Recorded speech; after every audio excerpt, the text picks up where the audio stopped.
Ron Paul Institute for Peace and Prosperity welcomes you to 5 Minutes, 5 Issues.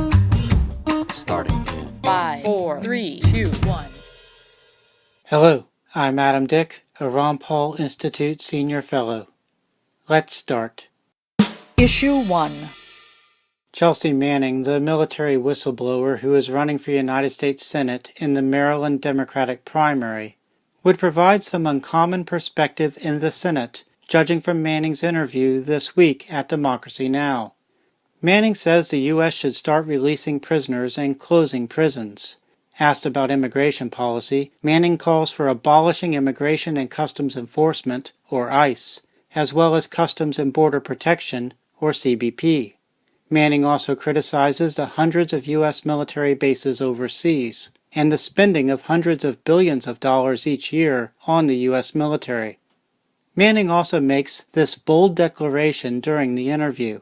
We need to start defunding, dismantling, and pushing back against this gigantic, whirling death machine that we call the government, and we call the state. And it's at all levels, local, state, federal, and beyond that, the supranational agencies. Issue 2. A couple weeks into his presidency, Donald Trump declared in a speech to the major cities' chiefs police organization that his administration would be ruthless in pursuing the war on drugs.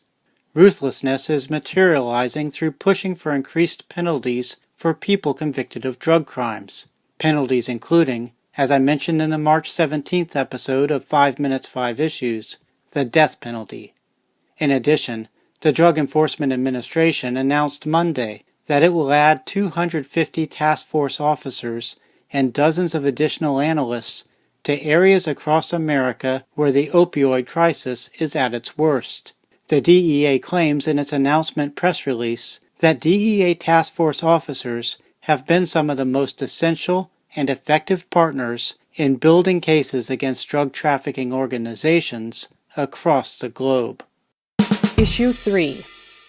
Remember Bill Weld? He is the former Republican Massachusetts governor whose anti-libertarian positions made him an odd choice for the vice presidential slot in the 2016 Libertarian Party presidential ticket. As I noted in the July 21, 2016 episode of 5 Minutes 5 Issues, Weld before his nomination was known for urging Congress members to reauthorize portions of the Patriot Act that were set to expire, and praising former President George W. Bush's foreign policy, a foreign policy that included the 2003 invasion of Iraq. As a vice president nominee, Weld's advocacy for anti-libertarian positions continued, such as when he supported disregarding due process and gun rights by outlawing anyone listed on a U.S. government terror watch list from possessing a gun. Weld also fixated on advocating that people vote for Hillary Clinton instead of himself and his running mate. Weld has reemerged in the news as a plaintiff in a lawsuit. The lawsuit seeks to prevent states from allocating all electoral college votes to the presidential candidate who wins in the respective states. The lawsuit's success would tear down one of the barriers to centralizing power in the U.S. government. Issue 4. Jan Hoffman wrote in a Tuesday New York Times article about a proposed Medicare rule that would cut off payments for pain medication after 7 days of prescriptions equivalent to 90 milligrams or more of morphine daily, except for patients with cancer or in hospice.